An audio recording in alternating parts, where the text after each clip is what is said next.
সাকিব আল হাসান, রবীন্দ্র জাদেজা এবং মোহাম্মদ নবী কে সেরা অলরাউন্ডার? গত দেড় দশকে এমন প্রশ্ন উঠে এসেছে বারবার। আজ তারা তিনজনই ক্যারিয়ারের শেষ পর্যায়ে আছেন। যুগের পর যুগ মানুষ মনে রাখে কৃতিত্ব, খেলোয়াড়ের পারফরম্যান্স। ক্রিকেটে অলরাউন্ডার জগতের শ্রেষ্ঠত্বের লড়াইয়ে কার পাল্লা ভারী? ক্রিকেটের ৩ ফরম্যাটে পরিসংখ্যানের ভিত্তিতে কে এগিয়ে আছেন? চলুন দেখে নেওয়া যাক। প্রথমেই আসা যাক ওয়ানডে বা ওডিআই ফরম্যাটে। চলুন দেখে নিই কে কয়টি ম্যাচ খেলেছেন।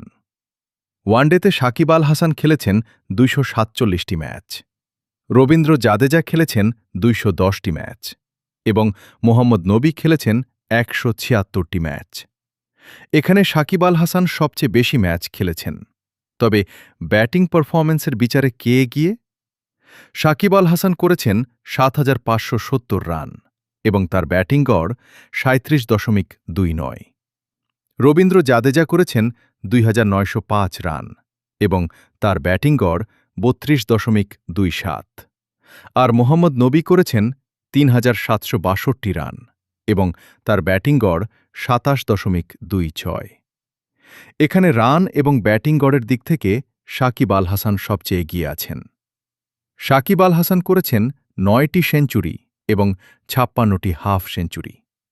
রবীন্দ্র জাদেজা কোনো সেঞ্চুরি পাননি, তবে ১৩টি হাফ সেঞ্চুরি করেছেন এবং মোহাম্মদ নবী করেছেন ১টি সেঞ্চুরি ও ১৭টি হাফ সেঞ্চুরি। এখানে সাকিব আল হাসান সবচেয়ে বেশি সেঞ্চুরি ও হাফ সেঞ্চুরি করেছেন। এবার চোখ রাখা যাক বোলিং পরিসংখ্যানে। সাকিব আল হাসান নিয়েছেন ৩১৭টি উইকেট। তার ইকোনমি রেট ৪.৪৮ এবং তিনি ৪ বার ৫ উইকেট পেয়েছেন। রবীন্দ্র জাদেজা নিয়েছেন ২৩৫টি উইকেট। তার ইকোনমি রেট ৪.৯৩ এবং তিনি ১ বার ৫ উইকেট পেয়েছেন। মোহাম্মদ নবী নিয়েছেন ১৭১টি উইকেট। তার ইকোনমি রেট ৪.৩০ এবং তিনি কোনো ৫ উইকেট পাননি। এখানে উইকেটের দিক থেকে সাকিব আল হাসান সবচেয়ে এগিয়ে আছেন। এবার চোখ রাখা যাক টি-২০ ক্রিকেটে। চলুন দেখে নিই কে কয়টি ম্যাচ খেলেছেন। টি-২০তে সাকিব আল হাসান খেলেছেন ১২৯টি ম্যাচ, রবীন্দ্র জাদেজা খেলেছেন ৭৪টি ম্যাচ এবং মোহাম্মদ নবী খেলেছেন ১৪৮টি ম্যাচ। এখানে মোহাম্মদ নবী সবচেয়ে বেশি ম্যাচ খেলেছেন। তবে ব্যাটিং পারফরম্যান্সের বিচারে কে এগিয়ে? সাকিব আল হাসান করেছেন ২৫৫৫ রান এবং তার ব্যাটিং গড় ২৩.১৯। রবীন্দ্র জাদেজা করেছেন ৫১৫ রান এবং তার ব্যাটিং গড় ২১.৪৫। আর মোহাম্মদ নবী করেছেন ২৪৩০ রান এবং তার ব্যাটিং গড় ২২.০৯। এখানে রানের দিক থেকে সাকিব আল হাসান সবচেয়ে এগিয়ে আছেন। টি-২০তে এই তিনজনের কেউই সেঞ্চুরি পাননি, তবে সাকিব আল হাসান করেছেন ১৩টি হাফ সেঞ্চুরি। রবীন্দ্র জাদেজা কোনো হাফ সেঞ্চুরি পাননি এবং মোহাম্মদ নবী করেছেন ৬টি হাফ সেঞ্চুরি। এখানে সাকিব আল হাসান সবচেয়ে বেশি হাফ সেঞ্চুরি করেছেন। এবার চোখ রাখা যাক বোলিং পরিসংখ্যানে। সাকিব আল হাসান নিয়েছেন ১৪৯টি উইকেট। তার ইকোনমি রেট ৬.৮১ এবং তিনি ২ বার ৫ উইকেট পেয়েছেন। রবীন্দ্র জাদেজা নিয়েছেন ৫৪টি উইকেট। তার ইকোনমি রেট ৭.১০ এবং তিনি কোনো ৫ উইকেট পাননি।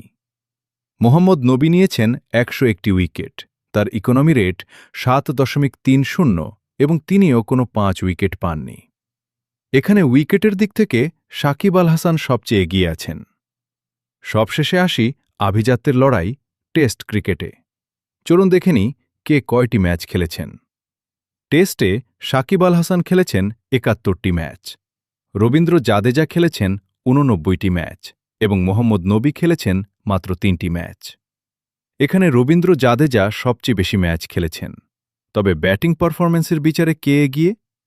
সাকিব আল হাসান করেছেন ৪৬০৯ রান এবং তার ব্যাটিং গড় ৩৭.৭৭। রবীন্দ্র জাদেজা করেছেন ৪০৯৫ রান এবং তার ব্যাটিং গড় ৩৮.২৭। আর মোহাম্মদ নবী করেছেন ৩৩ রান এবং তার ব্যাটিং গড় ৫.৫০। এখানে রানের দিক থেকে সাকিব আল হাসান এবং গড়ের দিক থেকে রবীন্দ্র জাদেজা এগিয়ে আছেন। সাকিব আল হাসান করেছেন 5টি সেঞ্চুরি এবং 31টি হাফ সেঞ্চুরি। রবীন্দ্র জাদেজা করেছেন 6টি সেঞ্চুরি এবং 27টি হাফ সেঞ্চুরি। আর মোহাম্মদ নবী কোনো সেঞ্চুরি বা হাফ সেঞ্চুরি পাননি। এখানে সেঞ্চুরির দিক থেকে রবীন্দ্র জাদেজা এবং হাফ সেঞ্চুরির দিক থেকে সাকিব আল হাসান সবচেয়ে এগিয়ে আছেন। এবার চোখ রাখা যাক বোলিং পরিসংখ্যানে। সাকিব আল হাসান নিয়েছেন 246টি উইকেট। তার ইকোনমি রেট 3.00 এবং তিনি 19 বার 5 উইকেট পেয়েছেন। রবীন্দ্র জাদেজা নিয়েছেন 334টি উইকেট। তার ইকোনমি রেট 2.45 এবং তিনি 13 বার 5 উইকেট পেয়েছেন। মোহাম্মদ নবী নিয়েছেন 8টি উইকেট। তার ইকোনমি রেট 2.80 এবং তিনি কোনো 5 উইকেট পাননি। এখানে উইকেটের দিক থেকে রবীন্দ্র জাদেজা সবচেয়ে এগিয়ে আছেন। বন্ধুরা, 3 ফরম্যাটের এই বিশাল পরিসংখ্যানের পর আপনার মতে এই 3 জনের মধ্যে সর্বশ্রেষ্ঠ স্পিন অলরাউন্ডার কে? কমেন্ট করে অবশ্যই জানাবেন।